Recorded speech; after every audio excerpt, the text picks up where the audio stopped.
do is several housekeeping things. There is a sheet of paper which I'm going to ask if you please, sir, could come and take from me. And it's a sign-up sheet. And if it could be returned to me at the end of this panel, that would be great. So my name is Kim Stallwood, and I've got the honor of chairing this panel. This is a panel called Down on the Farm, and it's about animals and agriculture, farmed animal issues, and agriculture generally. We've got 6 experts up here on the panel who I'm very honored to introduce to you. I'm going to simply say in alphabetical last name order that it's Karen DALKE, Alice DICONCETTO, Jodie EMEL, Karen MANCERA, Carol McKenna, Mary TRASHSEL. So each of them is going to speak for 10 minutes, and they will say a little bit more about themselves in their 10 minutes. And then after they've all spoken, we'll then throw it open to the floor for Q&A from you. But I might start off the Q&A with a question myself, but we'll wait and see whether that happens or not. And we have one presentation, and I'm going to be fairly strict when I chair meetings with time and with people asking questions from the floor and not making statements. And just to let you know in advance that one of my practices that I do is that whenever I throw something open to questions and answers, I invite women to ask questions first, and then once all the women have asked questions, then I invite the men to ask questions after that. And that's just the thing I have to try and redress the patriarchal balance that we live in, or imbalance, I should say. So our first speaker is Karen DALKE, and I will hand you over to Karen. Is this on? Yes. Move it closer to you. Move it closer to me. Can you hear that? Okay. My name is Karen DALKE, and I am from Wisconsin. I work at the University of Wisconsin-Green Bay in public and environmental affairs. And for the last 20 years, I've been doing ethnographic work on Mustangs, which I often will call wild horses, and burros, and have adopted 3 Mustangs and a burro. And what I want to talk about a little bit today is making that transition easier. But I want to, as any good anthropologist would do, is start out with disclosing some of my bias that I have in doing this work. First of all, I want to say I wish no horses had to be removed from public lands. But unfortunately, what has happened is humans have removed predators that, you know, make everything out of balance. And I'm very interested in what I term liminal animals, often referred to as feral animals, and come from the position that at some point in history we have domesticated these animals and we have a responsibility to them. I use a lot of Donaldson and Klimlicka's work to talk about liminal animals, but I feel like we still have a responsibility to them. I also know, based on my work, that many roundups are not needed, but they occur because people want to use the public lands for oil, for gas, for cattle to graze. And this is very frightening under our current administration of President Trump and Secretary of Interior Ryan Zinke. I think over the 20 years, this is the time that I have been most concerned that these horses that are in holding facilities that have been rounded up and not adopted, which is about 50 to 60,000 of them, could be, wait for the term, humanely euthanized. I was really attracted to Down on the Farm because I live on a farm. And adopting these Mustangs has also embellished my understanding of them, but has put me, has made me aware of a lot more practical issues, okay? So what happened is I belong to Friends of the Mustangs, which is in Colorado, and it's in the Little Book Cliffs Range. There's ranges all over 10 western states. They were very helpful to me. They name their horses there. And whenever the government determines that a roundup needs to be made, they go up for adoption. And this is a group that's very, very dedicated to getting all the adopted, or all the animals adopted to forever homes.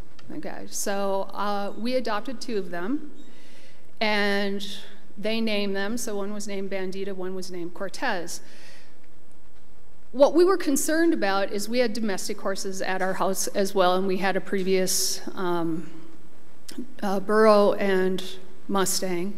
And we started thinking about how to make the transition easier for them. I think adoption for some animals is part of a way to resolve the problem. Okay? I think PZP and contraception is a way to resolve the problem. So I started to think, I'm also a clinical social worker and an anthropologist and have experienced culture shock. And I thought, you know, we're going to take these animals from western Colorado and bring them to the frozen tundra of Wisconsin in a matter of 3 days. And I thought, I really need to think about this, and how can we make that transition easier? And we decided to take 2 animals so that they would have someone with them. And I mean, if you think about that as an individual, right, if you go to another culture or you know someone there or you have a friend go with you, it makes it a little easier. Then you have to get down to some very basics of assuring security, right? One of the biggest problems that most adopters have with wild Mustangs is they get hurt. And they get hurt because they don't live in a domestic environment. So if they see a fence, they run through a fence. If they don't know that metal's going to hurt them, right? So you have a shovel laying out there, so you have to sort of Mustang-proof your environment, for lack of a better term. And we had this area, a lot of people are put off by this, but we have a 40 by 40 cement, 6-foot high walled area where these 2 horses were in, and people will, oh, you're confining them. But we're confining them for their safety. You know, much like you would take a baby and put it in a bassinet if you're working around the house or something, right? After that, it becomes an issue of, I think so many times we talk about species, but we don't talk about individuals. And I had the opportunity to know who where these horses came on the range. Bandita came from North Soda, which was very flat, you could see for a long time. And Cortez came from Low Gap, which was very brushy, right? So that becomes important information. I think that's something else that could be shared with potential adopters, because I can take Cortez through a woods, no problem, have animals jump out of anywhere, it doesn't care, looks at them, sees them before I do. But if I do that with Bandita, it's quite different, right? So learning about the individuality of each of the horses, because they're very different. Even though they're on the same range, they live in different environments. The next thing is building trust. And when I think about our Mustangs, I think about, and I think about anthropology, I think about it's about creating relationships. And when we create relationships, if we want them to last, they don't happen quickly. It's like, I can't say, I want you to be my friend now, do it, right? I mean, there has to be this give and take process. And what happens for many of these horses is people bring them into a domestic setting thinking they're going to stand in a stall and they're going to know how to be haltered and they're going to know all of these things. And so what we also did is we set up our entire 20 acres. I think that's like 8 hectares, and I don't know, I think that's close. But we set up our farm based on an old study so that the animals could actually navigate where they want to go. There's like a 60 by 40 barn that's inside if they want to come in. There's food, there's water. They have a mud lot, so they can go out there if they want. That's attached to 4 acres, which will change based on the quality of feed that's out there. And that becomes very important with Mustangs because people immediately confine them to a box stall when you're taking an animal that's running 30 miles a day, and then they say, this is a really high-strung animal, right? So it's trying to understand and do a little bit of background checking and understanding the range that these animals come from, because a horse in Nevada on a particular range is very different from one in Salt Lake City or Tooele or on any other range. And I think if this was part of the process that the BLM could do and integrate, that might potentially increase adoption. So when people say they want to adopt a Mustang, and I know they're a person who doesn't have much, I don't know, experience with horses, I tell them to look at many of the prison programs where prisoners have used gentling methods to make them transition more easily into domestic settings. So, that's it.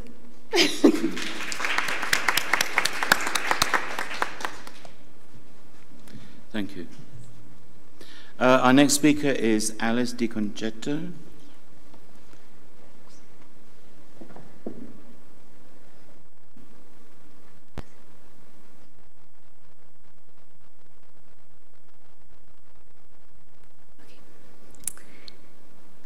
Good afternoon, everyone. So my name is Alice, and I'm a comparative animal law fellow at Harvard Law School with the Animal Law and Policy program, and I'm originally from France. And today, my presentation will be on the mechanisms that allow the extreme degree of cruelty existing in factory farm settings in the US.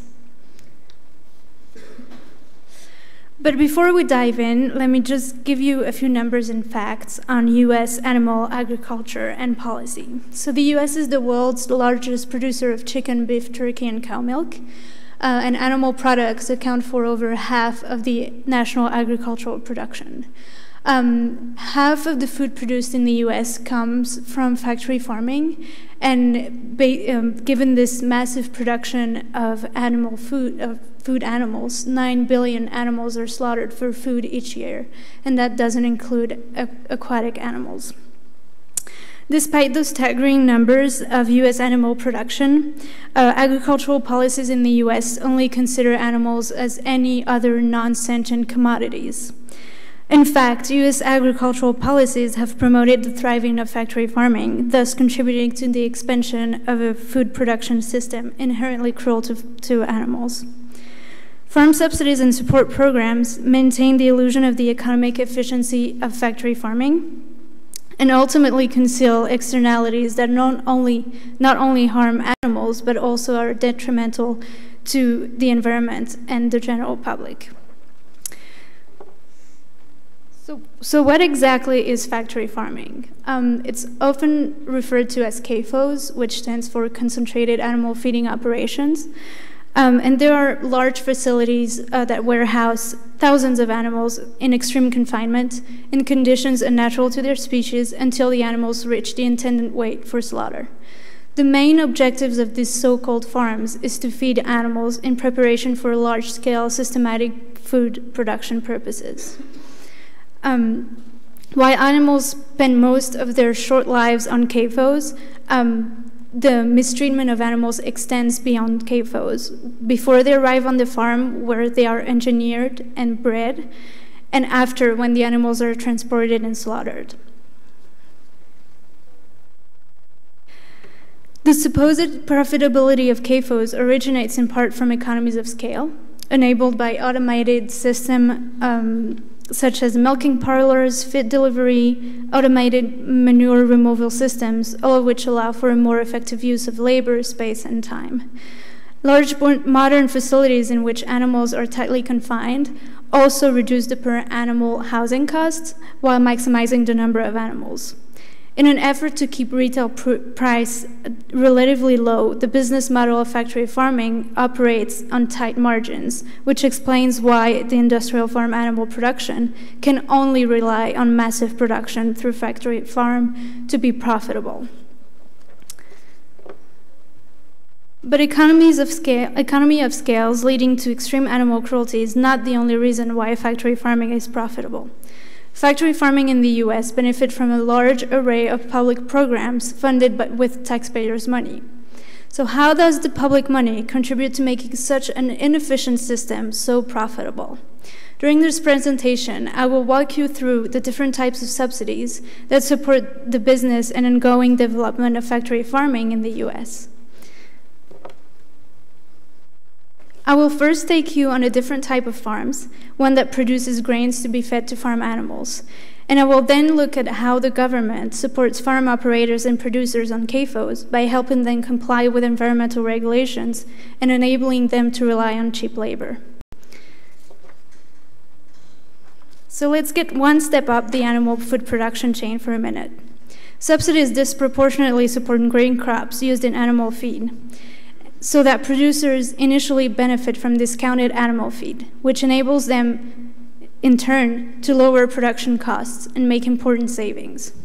Since 1996 in the US, agricultural subsidies have directly contributed to a decrease in animal feed prices by subsidizing major commodity crops. Corn and soybeans are two of the most produced and subsidized crops, corn being by far the most subsidized. Corn received more than $2 billion in agricultural subsidies in 2014, while soybeans received above $1 billion. As a result of subsidies and overproduction, the price of corn and soybean became so low that it fell below production costs. In other words, it means that the price of corn and soybean is so cheap that it doesn't even cover the cost to produce it.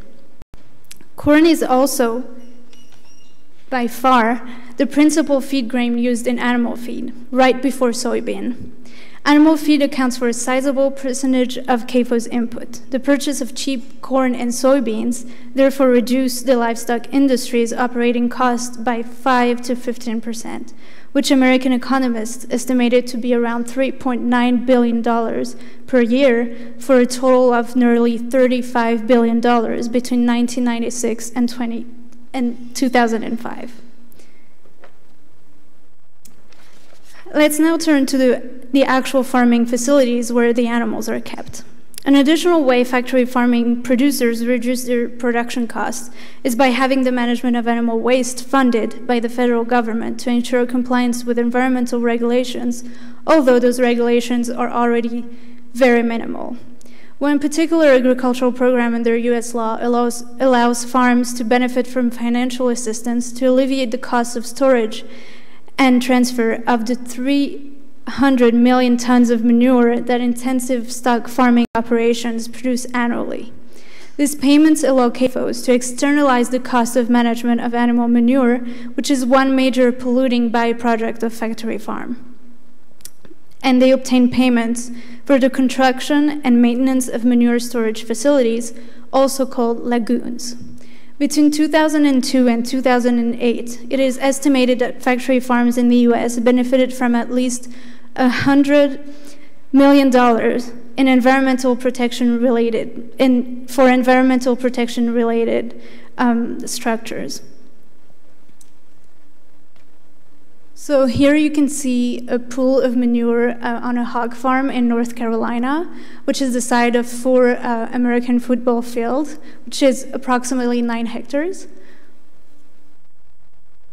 And here, this is a cattle farm from above, so cattle feedlot. So you can see at the center the pool of manure, and on the right and on the left, where you see those little rectangles, is where the animals are kept.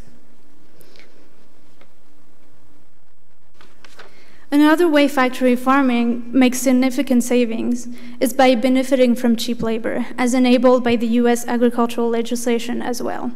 More than 80% of egg and poultry originate from farms under contracts with agribusiness producers, and that number goes as high as 90% for the broiler chickens.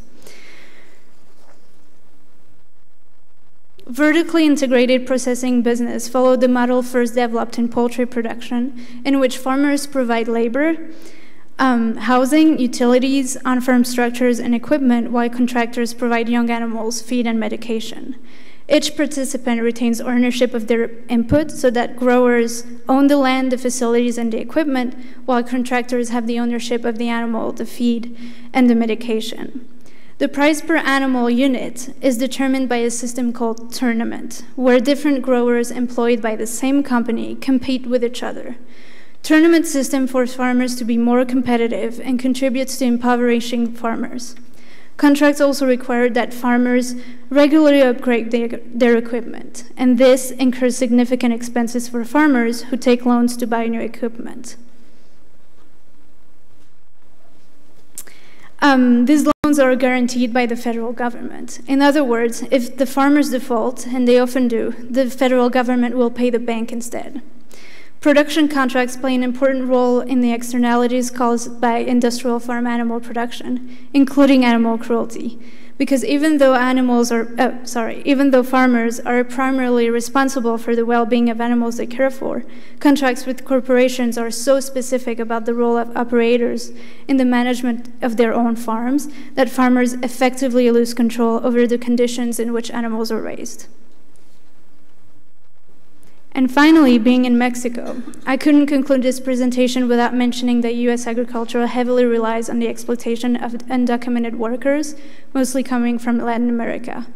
For example, in 2017, migrant justice showed that violations of human rights were common in the Northeast dairy industry in the U.S. These violations range from important payment discrimination to exploitation of foreign and often undocumented dairy workers.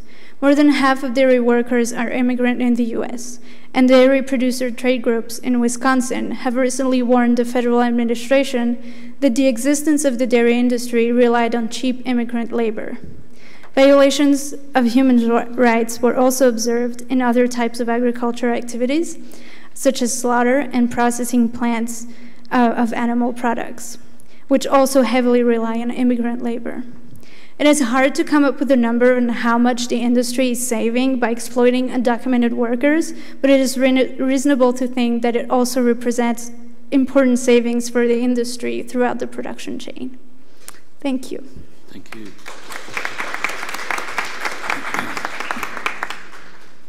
Jody?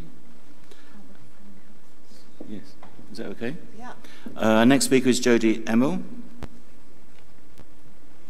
I thought I was going to be sitting, but oh well.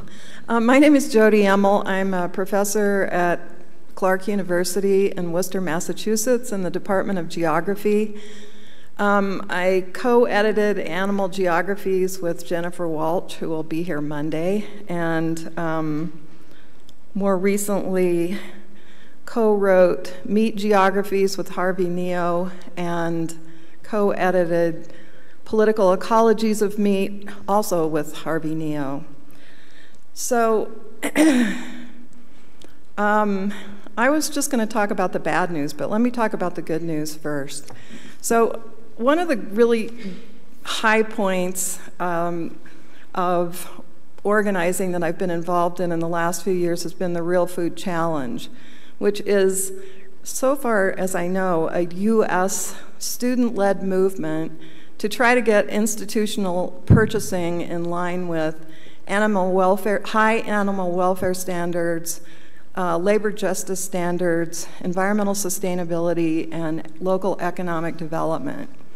So it would be nice if the world were vegan, and I would love that, but in the medium term, these institutional purchasing agreements are really great ideas because there's millions and millions of dollars involved at universities, many of whom have big companies like Sodexo and other catering companies involved. So not only are these students changing what happens at the university level, but they are also changing corporate behavior, because they rely on third-party certifications, one of which is Milk with Dignity. And so they have certifications for animal welfare, certifications for labor justice, et cetera, et cetera. And so this has been a really positive move that has somebody should go out who's younger than me and research the benefits that these enterprises, or these enterprising young people, have had on changing meat consumption and production.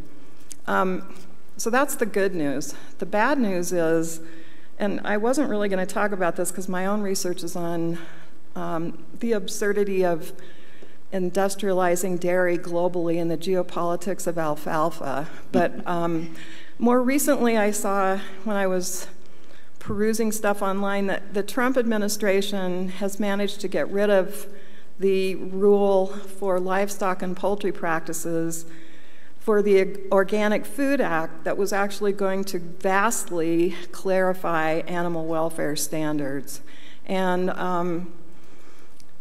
so the Organic Food Act was passed in 1990, and actually the Real Food Challenge did consider organic standards to be a welfare standard for their criteria up till 2 years ago when they revised their standards, and now they don't consider organic USDA or U.S. Department of Agriculture meat or humane anymore, even though that was one of the original empathy, I guess the word is, for passage of the act, because animal welfare has always been part of organic agricultural understanding, at least since the legislative hearing committees that started thinking about this in the late 80s in the US. So now the Trump administration has said that animal welfare isn't really part of the national organic standards purview, and so this rule that to clarify how much indoor space is organic, how much outdoor space and under what conditions is organic, how animals can be transported, all these different things that have to do with animal welfare under the Organic Act. And many consumers, studies have shown, when they buy organic livestock or poultry at retail outlets, think that they're buying higher standards of welfare. Now the Trump administration has said, no, we're gonna completely ignore the 14 years of work on this and the hundreds of thousands of comments, apparently 99% of which have been in favor of these new interpretations that clarify and specify the standards under the Organic Act. So we don't know. Last night the comment period closed on this withdrawal of this really important set of rules.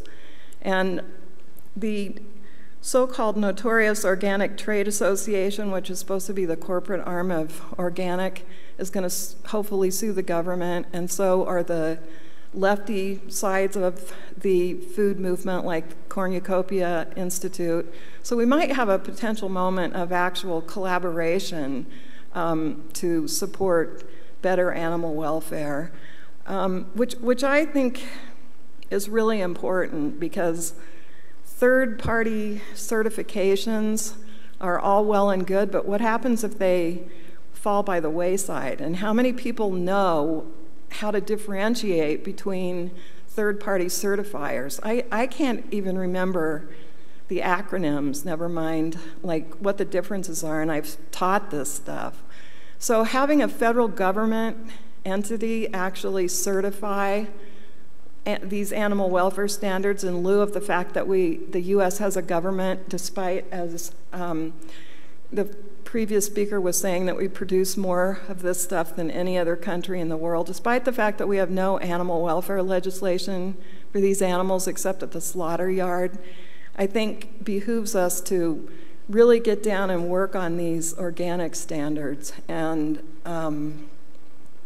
you know, even if you've read Julie Guthman's book about how corporatized organic agriculture is, it's still really critical to get those kinds of small steps made, and it is the fastest growing sector of the agricultural market, which is why the National Pork Producers Council and different groups like that don't want to see, you know, better welfare for animals, because like the previous speaker was saying, it costs more money.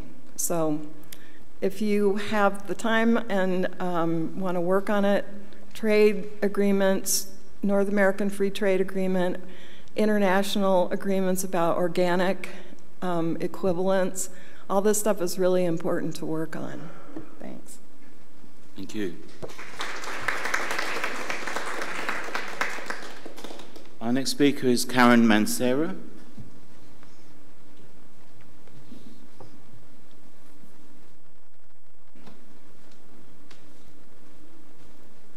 Thank you.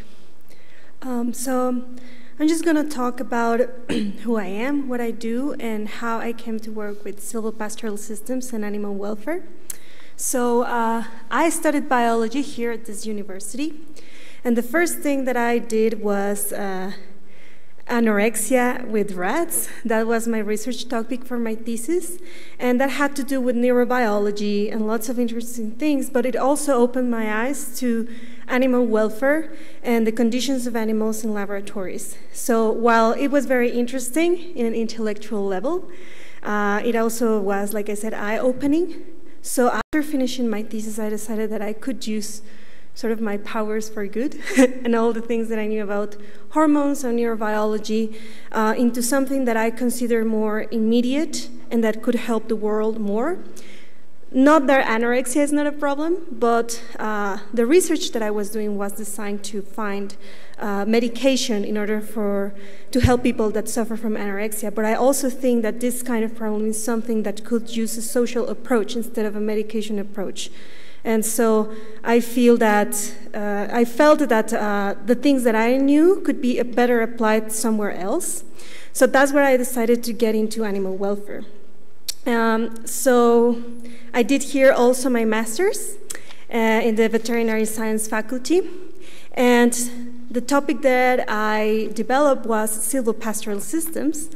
For all the people that don't know, silvopastoral systems are livestock systems that are integrated with trees and shrubs. So the animals graze there, and it has a lot of benefits that I will discuss a little later on. And what I did for my research is that I took a lot of production units here in the south of Mexico that had different tree cover percentage, and I wanted to know if there was a difference in the animal welfare, if animals were exposed to more amount of trees. And what I found out is that there is a big difference. What I did is I compared different, like I said, production units, and I could find that there was a gradient of tree coverage, which means that here in Mexico, just because of traditional practices in which farmers use live fences or keep a little bit of forest, there are silvopastoral systems without anyone telling them that they should. They already have them. And using the welfare quality protocol, I took some of the indicators that I could use and measure in pasture, and I saw if the animals experienced some differences because of that percentage of tree coverage. And what I saw is that animals have better body condition because they have the opportunity to forage from trees, especially MCKENNA and other leguminous trees, which are very good for them. I also interestingly saw that they had a decreased flight distance. The flight distance is the distance at which an animal will run away from you, and that's a test for fear. But in systems where animals had more tree coverage, the animals will be more willing to get touched or to interact with humans, which is really good for management, and also indicates that the animal have a much more better life when there are trees there. So that research prompted a lot of other research that has been going on right now at the Faculty of Veterinary Science, because what it basically stated is that in Mexico, we have silvopastoral systems, that we could support them because they already exist, and that they have a lot of benefits for the animals. Now, I do believe silvopastoral systems are an option for transition. Because I think there is no question in the fact that the way we have livestock systems today, like industrialized livestock systems, is morally wrong, because it does entail a lot of problems such as animal welfare problems, even human health problems. But It's also worth saying that in the world we live today, where we have severe overpopulation, we have 8.3 million people more each year, and we're going to have 9 billion people by 2030, I think. With that taken into account, taking also into account the fact that the crops or the land that we have for crops today going to have to yield 80% more to sustain all that people, taking into account the fact that there are a lot of cultures that rely on meat, and especially here in Mexico, there are a lot of areas that live in poverty and rely on livestock for economic purposes, but also for their diet because they don't have any other source for protein. So thinking about all these things, I believe there is a way to eat meat, but there is a way to eat meat in a good way and in a way that is sustainable and that can hopefully lead to a transition in which we eat more plant protein instead of meat protein, because there is also a fact that we eat way more meat than we should. So for me, that's why silvopastoral systems are so important. Now, after my master's, I did my PhD in Australia, and I didn't do a lot of silvopastoral things there. I did anthropogenic noise and wildlife, how anthropogenic noise affects wildlife. But it did give me some tools that I think we could recognize as useful from a scientific approach to evaluate silvopastoral systems. For instance, I worked a lot with fecal corticosterone or cortisol, which it's hormones that we can measure from the animals, from their feces. That means that it's not invasive. I worked a lot with how to address behavior and relate that with environmental cues, which is something that it's now being done in evaluation of silvopastoral systems as well. And right now, after that, I came back to Mexico.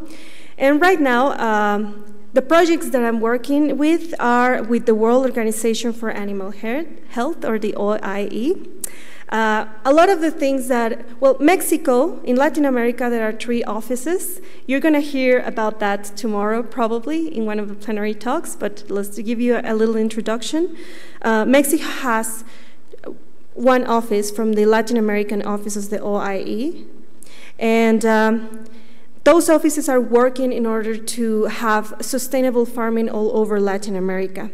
Here in Mexico, there is a lot of research in Yucatan, which is at the south, because Yucatan is an area that has a lot of forest and jungle. However, there is heavy deforestation patterns there, and that's because of livestock, because a lot of the tree cover has been eliminated in order to create monocultures, that is introducing only 1 plant for animals to graze, and that is a thing that has created a lot of erosion and degradation of the land.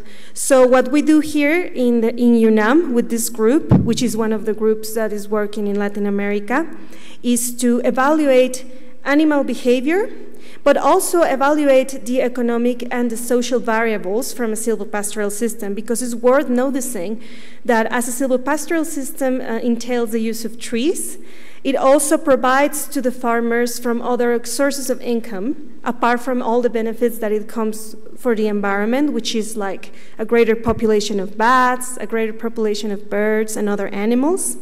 And it also has a social component in which, like I mentioned, silvopastoral systems here in Mexico are very related with traditional practices and also enhance the welfare of people that are working in those systems, because they have systems that are multi-purposed and where they can get income in different ways.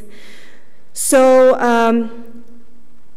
to conclude, finally, I think silvopastoral systems is something that should be considered in order to generate a transition, but also in order to generate a sustainable diet, which I think that it's more important. I believe myself that it's not so much about what we eat, but where does that things that we're eating come from, and the balance of it with the environment and with other things in our diets. So that's it. Thank you.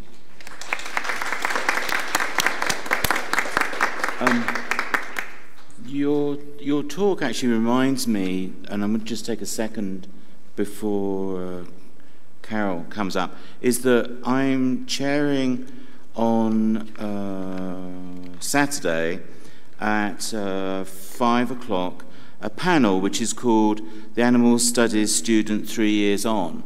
And I don't know if any of you were at the Animal Studies, the Mining Animals conference we had in India 3 years ago, but we had a panel of young animal studies scholars, which was really interesting.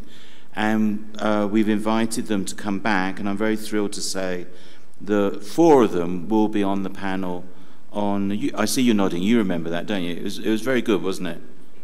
Yes, I didn't quite hear that. She said it was excellent, yes. Brilliant. If you're, please do think about coming to that workshop or panel on Friday at 5 o'clock. Because hearing about young animal studies scholars is really interesting because they are pioneering new ground and new academic endeavor, and I think that is just fantastic. So our next speaker is Carol McKenna.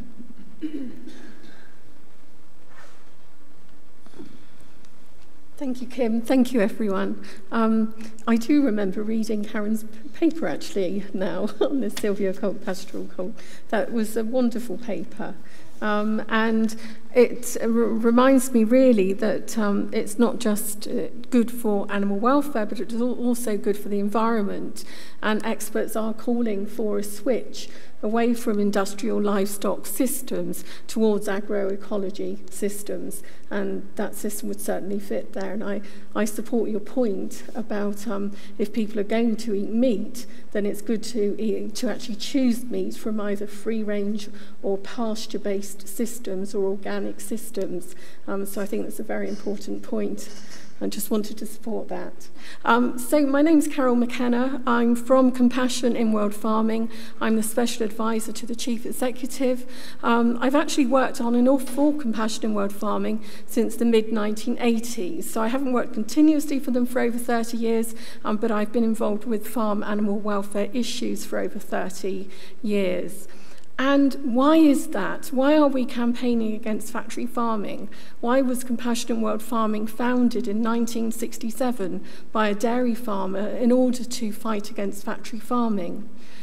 A number of reasons. It's the single biggest cause of animal cruelty on the planet. 50 billion animals are currently in factory farming systems. There's 75 billion animals farmed a year for food. 50 billion are actually in these industrial systems, crated or confined or caged.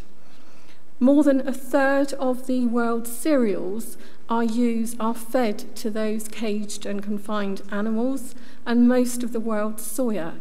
And that has some massive consequences for the environment and also for wildlife. 2/3 of wildlife loss on the planet is actually driven by food production. Livestock production is responsible for 18% of global greenhouse gases.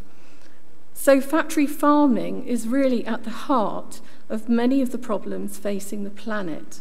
And it's vital that we fight it because we are, as Rod said this morning, standing on a precipice. And doing something about our food systems is something that everyone can do. We usually, well, if those of us who are fortunate do eat 3 times a day, 3 times a day we can choose to do something. But we also need systemic change. We need global action to transform food systems, and that's at the heart of Compassion in World Farming's work. How do we work? We actually have various approaches to campaigning. We campaign targeting citizens and consumers, trying to build a movement. We campaign for legal and policy change, and we campaign for corporate change, and we're trying to reach a tipping point for systemic change. We see that it's important to achieve incremental change because animals are actually caged and confined now. They're individuals, and we want to see their welfare improved. One of the fastest routes to change that we've actually found is by working with food businesses. In 2007, our Compassion World Farming launched a food business program. We launched a series of awards to act as incentives. So we have the Good Egg Award, the Good Chicken Award, the Good Pig Award, and the Good Dairy Award. And we also give awards for innovation. And those awards have actually driven change amongst food businesses. Today, we work with over 800 companies around the world, including Walmart, Tesco, Carrefour, McDonald's, Panera, the Compass Group, Subway, Unilever, Danone, Premier Foods, Barilla, and Woolworths in South Africa, just some examples of the companies we work with. So for example, we were involved with Unilever's decision for its Hellmann's mayonnaise to be made from free-range eggs rather than caged eggs. We worked with McDonald's in the US on their cage-free commitment. McDonald's committed in 2016 to actually move to cage-free eggs in the US. And as a result of that, there was an amazing ripple effect. Within 2 or 3 months of that decision by McDonald's, 130 other US companies announced that they would do the same, which is wonderful. But of course, words aren't enough. We have to see the action. So our US office has actually set up an egg tracker website where it's actually making sure that it reports each year on the progress that companies are making towards those commitments, because we need to see the action, not just the policy. In the UK, we've been running a campaign for a cage-free high street. All leading retailers in the UK have now made a cage-free egg commitment, and most of the high street restaurants, cafe chains, prominent chains have also made a similar commitment. There's just 1 or 2 still hanging out. Last week, Marks and Spencer's made a commitment towards higher welfare chicken, so using more robust breeds, etc. All of these initiatives, working with all of these companies, mean that between 2007 and 2017, 1 billion farm animals are set to benefit from higher welfare conditions because of that work. In China, we've been working with pig producers, again, to advance welfare in China, and 1 million pigs are set to benefit from higher welfare conditions because of that work. But of course, the incremental change is fantastic. We need that. Animals are individuals. We want them to, if they're going to be farmed for meat, we want them to have the opportunity of a good life. But what we really need is a systemic change to move away from factory farming towards the kinds of systems that Karen was speaking about, and which have so many benefits. So we've just launched our new strategic plan, 2018 to 2022. This is actually on our website, and we've made some important commitments in this, which will actually guide our work, not only for the next 5 years, but really setting the direction for the next 10 years. And what we're actually going to be campaigning for and calling for are government policies and financial subsidy regimes. We want to see them shifting from industrial agriculture by 2035 towards land-based agriculture. We also want to see the feeding of human edible crops to farm animals reduced by half in Europe by 2035 and globally by 2050. And we want to see production and consumption of meat, fish, milk and eggs reduced by 50% by 2050 globally and by 2035 in high-consuming countries. So those are the targets that we've set ourselves as an organisation to guide our work. We work in 12 countries. We have about 100 staff. We're building a movement, for example, with the environmental and conservation organisations. We had a landmark conference in London last year, the Extinction Livestock Conference, as to start building that movement. And at that conference, we launched our big idea, which we're hoping will be supported by a wide variety of organisations, and that is for a global agreement to end factory farming and to move to sustainable systems. So what we're calling for is something akin to the UN Framework Convention on Climate Change. The situation, the problems being caused by the way we produce food are so severe that we believe that we need global action. So we're going to be lobbying the UN and governments and campaigning for that change. And we're building a movement to do that. And I'll end it there. Thank you, Carol.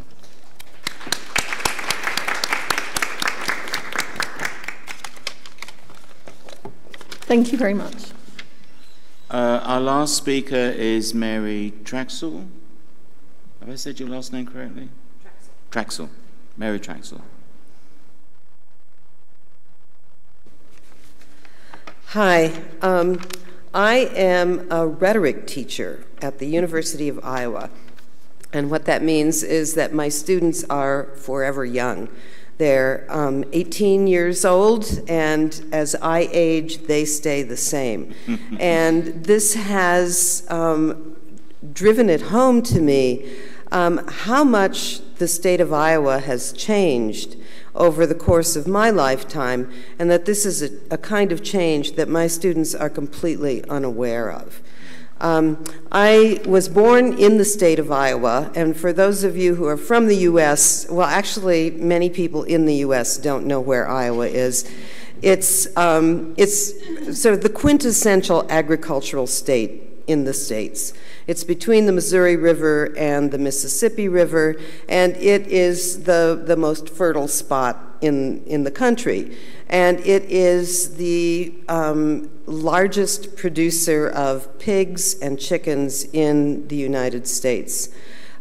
So over the course of my lifetime, I grew up on what would be called a family farm, and it would also be called a diversified farm. When I was young, we had pigs, we had beef cattle, we had chickens, we had a dairy cow, and we had lots of cats and dogs. And so it was very diversified, and our crops were diversified as well. We had timothy, we had alfalfa, we had red clover, we had soybeans, we had oats, we had corn, and we rotated these crops in a way that was good for the soil. So it was a very, sort of when you think of down on the farm, I think you have images of these kinds of diversified family farms. It's the kind of farm that old MacDonald had. He had a chicken and pigs and all these things, or the farmer in the dell. So this was the way I grew up thinking of farming. And as I got older, farming got bigger and bigger, and the cost of equipment was more and more.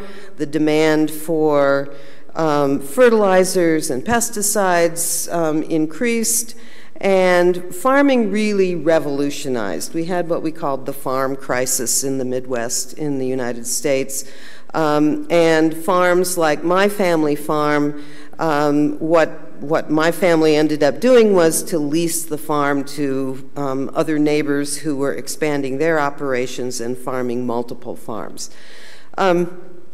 So I have seen this kind of change, and I've also seen the kinds of changes that have happened in the environment of Iowa. Iowa is the state in the Union that has the least amount of its original habitat intact. It's so fertile, it has been farmed very intensively from fence row to fence row. Before it was farmed, it was prairie, so it was, it didn't have to be deforested. It was just there for the taking.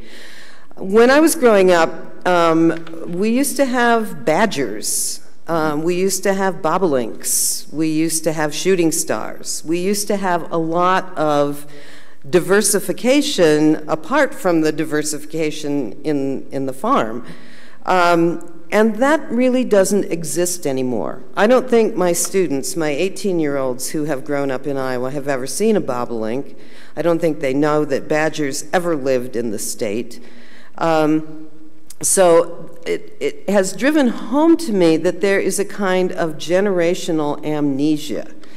And I think what happens is that every generation takes as the norm what they grew up with.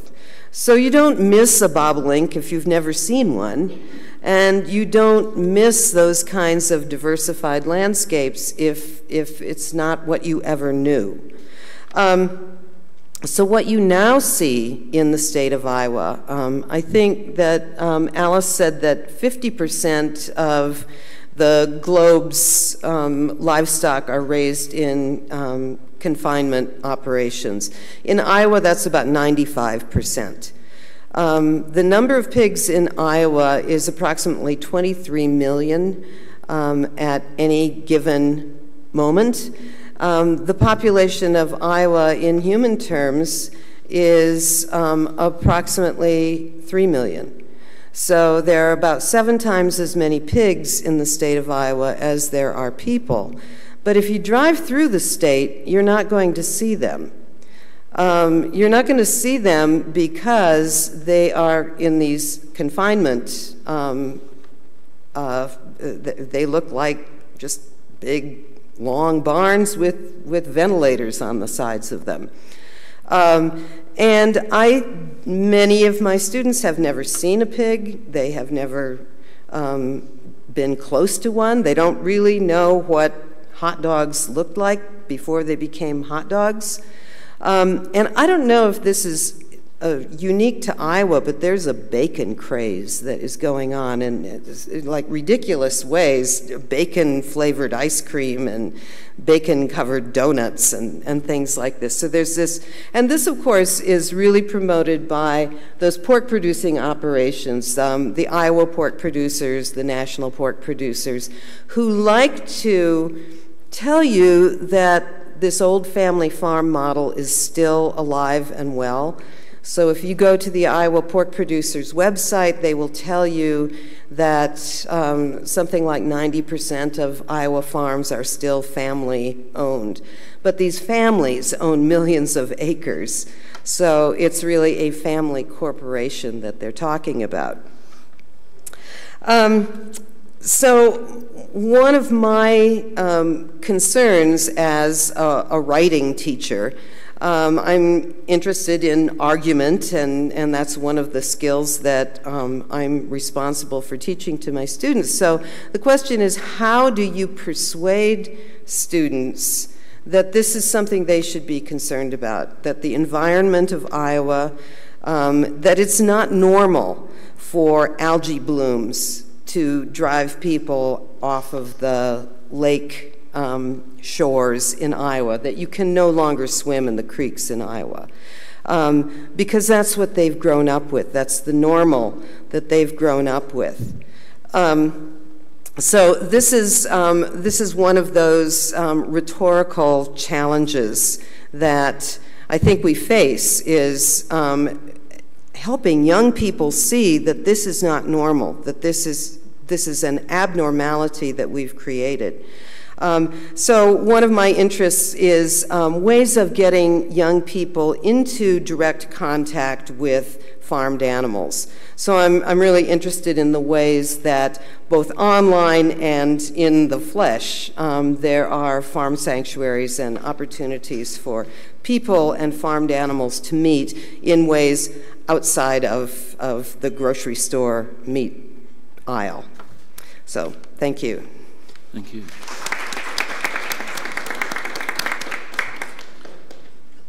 We're doing quite well for time, and before I open it up to questions from the floor, I think there are 2 questions that I'd like each of you to respond to, and I'm curious to know, out of your responses, whether there is a common theme or not, but it's entirely up to you how you answer this. Don't make an answer to fit a theme that might be developing as we progress through you. So the 2 questions are, what keeps you awake at night? as far as the issue that you've been talking about today. What keeps you awake at night? What worries you the most? And then, okay, so if you could have a magic wand and you could wave a magic wand, what would you wish to have happen? And use the microphones, or if you want to come up to the plinth, be my guest. And I'm going to let you answer in the order that you want to answer. So my question is, what keeps you awake at night? And if you could wave a magic wand, what would you want to have happen with respect to what we've just been talking about?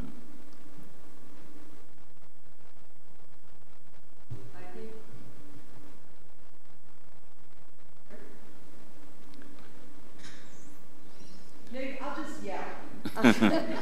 The thing that keeps me awake at night is thinking about the lives of those 23 million pigs that are all around me but invisible. So that keeps me awake, because I do think of them as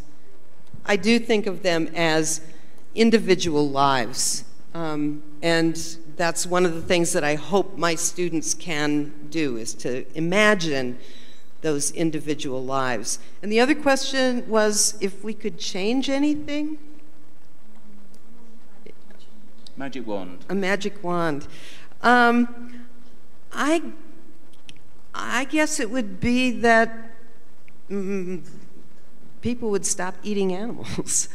Not because, simply because of the unsustainability of it. So what keeps me awake at night is that I think we're doing things wrong and we're letting things escalate very quickly. That's my main concern. But I also think that if I had a magic wand, what I would do is somehow control overpopulation and provide better education for everyone. Because I believe those two are the keys to solve every evil in the world.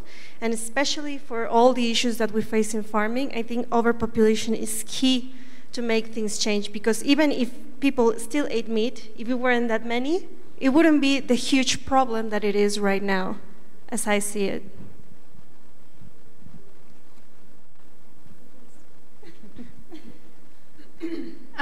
What keeps me awake at night is the profoundly anti-democratic aspect of factory farming, just the fact that it's a whole industry that just doesn't take into account the desire of citizens, and that is completely left unregulated. I mean, maybe I'm very naive, but I've never met anyone who's actually for animal cruelty. And to me, it's always striking that so much public money, and I've been talking about the US, but it's the same in the European Union, so much money goes into a system that goes against the public interest.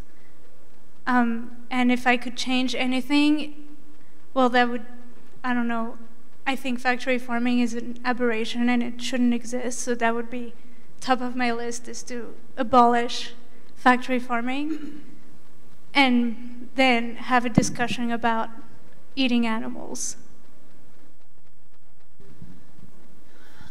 In relation to wild horses and burros, I think what keeps me up at night is that someone could simply, like they did in Senator Burns did in 2005, simply attach a rider to an appropriations bill that guts 40 years of grassroots advocacy. And I don't see it getting better. And I see people not recognizing the individual animals. It's real easy from a distance to say, oh, we should just get rid of them. But be the person there that has created an individual relationship with one. So that keeps me up at night. What I'd like to see happen is I would like to see people have, and I know this from my students, there's just a further gap between interactions with humans and non-humans. And I keep thinking about, why would you care about a non-human animal if they're not part of your current reality? I think what keeps me up at night is two things. I know very well, but all the same, the idea that even though we keep teaching this stuff and we keep talking about this over and over, I mean, we've been talking about this for, what, 35 years or more now? And I think we've gone backwards, at least with the Trump administration, like with the Department of the Interior and with the Grain Inspection and Packers and Stockyard Act, which has refused to make it easier for individual contractors to sue packing houses. And I don't know, I agree, like I don't know what to do about it, because it seems like this idea of this, you know, the active citizenry, there's so many things for people to do, they don't know what to do.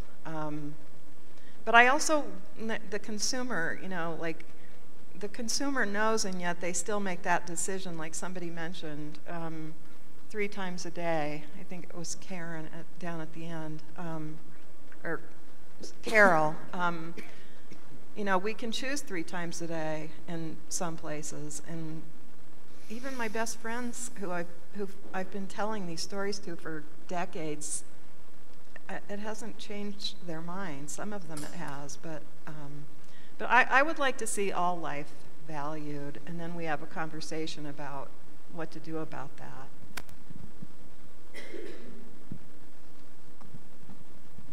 Thank you. So yes, what keeps me awake at night is the absolute urgency of the situation that we're facing. We're destroying the planet for the sake of cheap meat.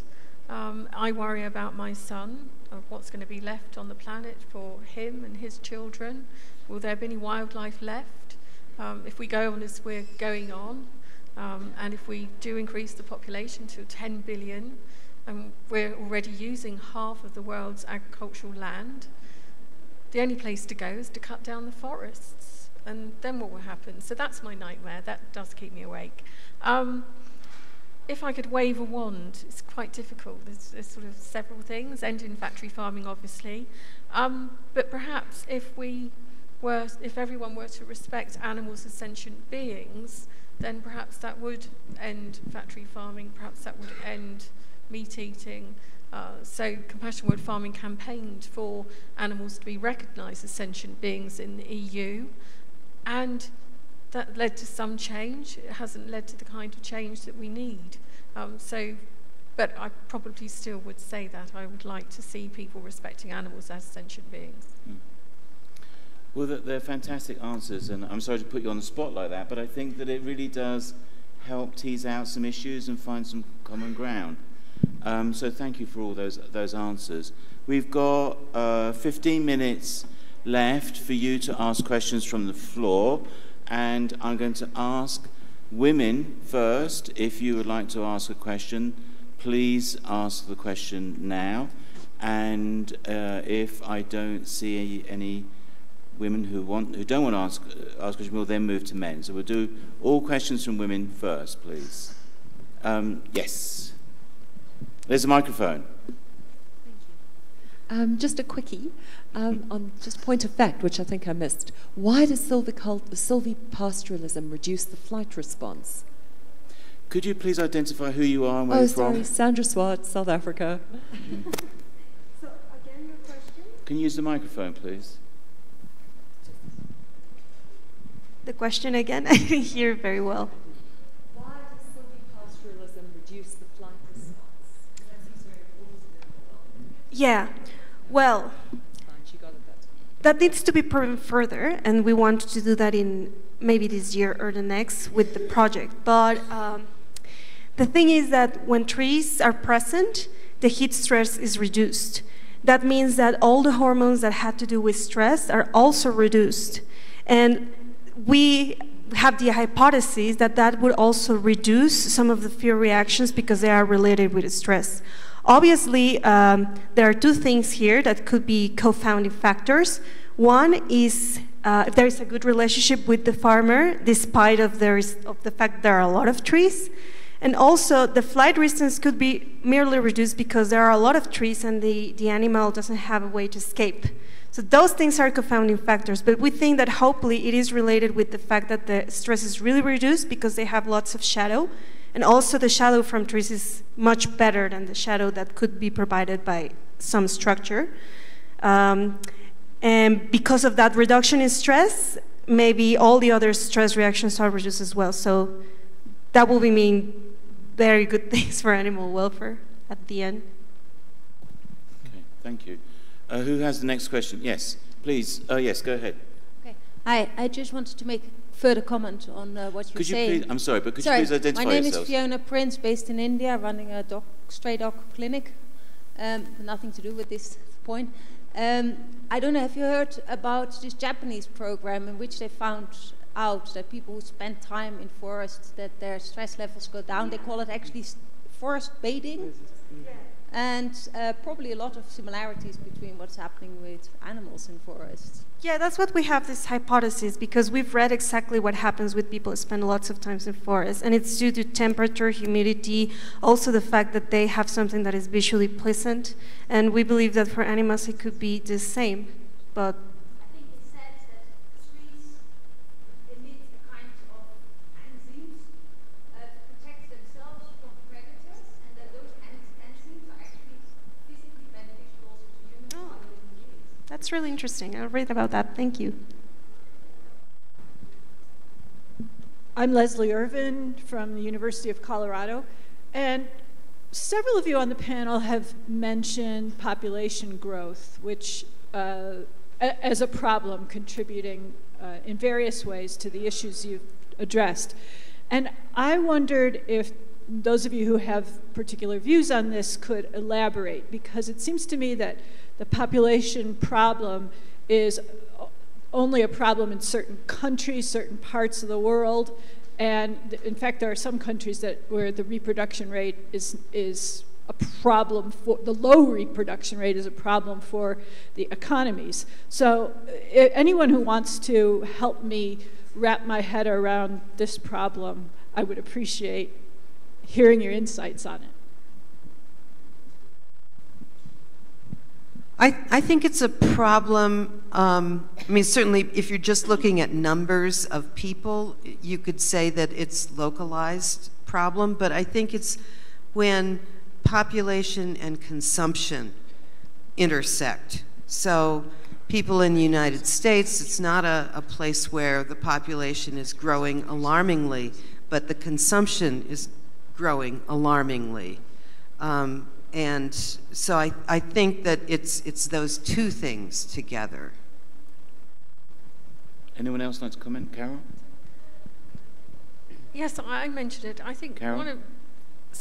one of the key issues is that we're told by the UN, for example, that we need to double food production by 2050. So just the thought of actually doubling the amount of animals kept in factory farms to produce meat, whereas I think there's a problem. That's because they actually say that's necessary because of the increase in population. There is an organisation, Population Matters. We actually invited them to exhibit at the conference that we had in London. They do have some very good campaigning, so perhaps have a look at that. And one of the things that we're working on at the moment is a podcast, putting together and interviewing various people on the population issue. So we don't have a position on it, but it's something that we're looking at and thinking that we need to take into account, because the prospect of actually doubling the amount of animals being reared for food and the consequences of that for the environment and the land used in order to grow the feed to feed them would be quite devastating. So I think it is an important issue, and it's probably one that the animal welfare movement needs to actually find out more about. I hope that helps. Does anyone else like to comment on population? Jody? I can just shout. Yeah. Well, except that the FAO, the Food and Agriculture Organization, and they say that the doubling is because of urbanization and income increase. So I'm not arguing one way or the other about the human population argument, but it is, the increase or the doubling in other countries is attributed to urbanization and income increase, although I don't see any, I have not seen any studies that actually show it's that or that it's retail geography, spread, or whatever. Anybody else? Carol, down the end. Sorry, I just wanted to add something that we haven't mentioned yet, and that's the amount of food that we waste. So we actually do waste. We throw away a great deal of the food that we eat, not least by feeding human edible food to animals, where most of the calories are lost. And according to FAO figures, we actually produce now enough food to feed 16 billion people. The problem is that we throw it away. Okay. I used a book written by Bill McKibben 20 years ago called Maybe One, and it was about making the choice to have only one child. And I used that with my 18-year-olds, and it was, I think, really illuminating to them because they had never discussed population. They were not aware that population was a concern. Okay, do you have another question? I forget, not a question but a comment. I think this question is interesting and should also be looked at a more sort of philosophical idea. Who does this world belong to? Doesn't matter whether there are few people here and more people are somewhere else. It's the same about our resources. Our resources should be shared between all of us, animals, humans, it doesn't matter, plants. The world belongs to all of us, so that there are few less Japanese and loads of Indians, it doesn't really matter. Okay, thank you for the comment. Any more questions from women in the audience here? Anyone up there? No? If no more women have a question, then we can now let the men have a question. Any male wants to ask a question? Any man? No?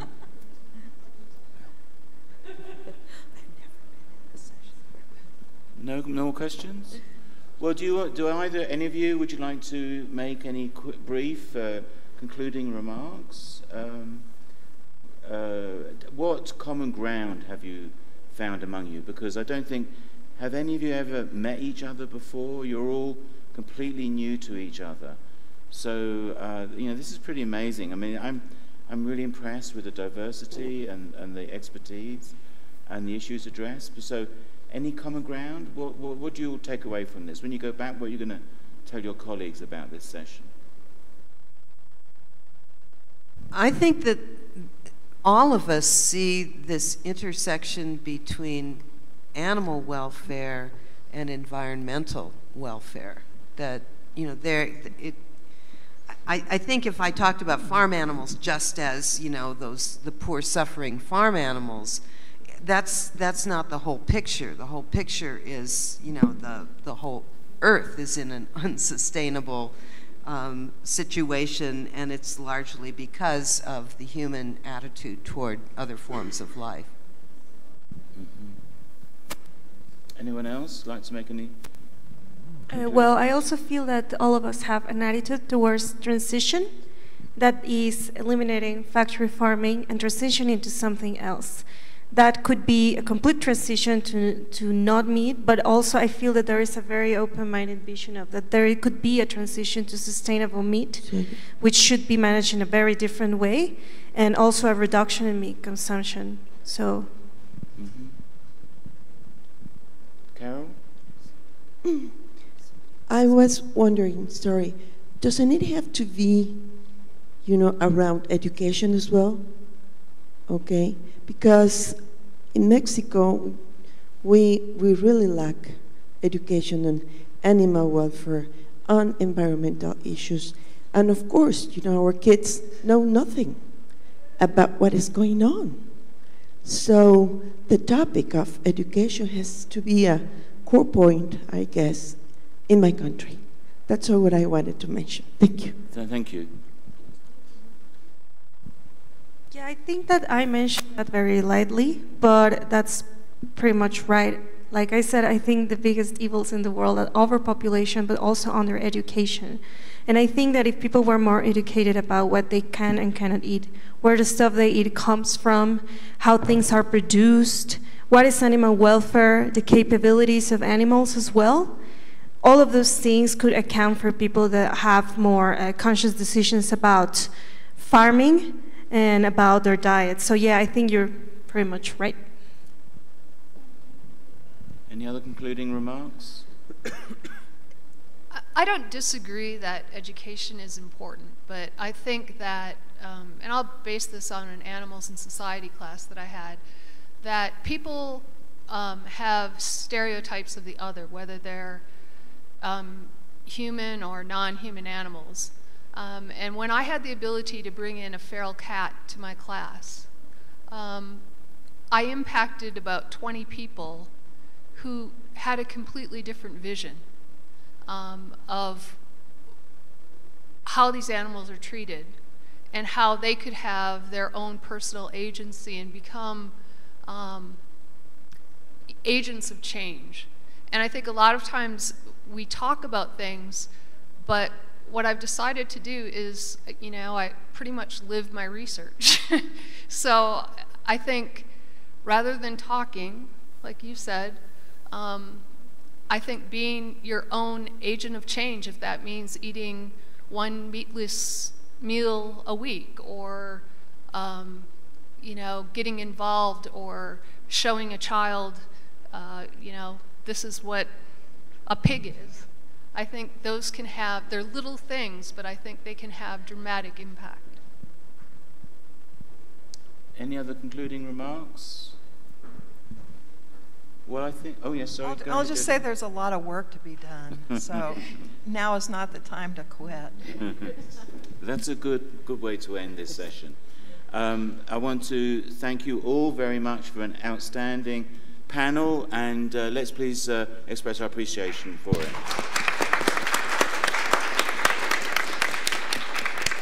I think you're all here for the next few days or so, so I'm sure they'll all be very happy to talk with you if you've got any further questions you want to ask them. And thank you very much for coming along. Very stiff competition this afternoon. There is a form going around which is here. If you want to give your name and email address about this subject and more focus on this subject at future conferences, please give us your name and email address. Again, thank you very much.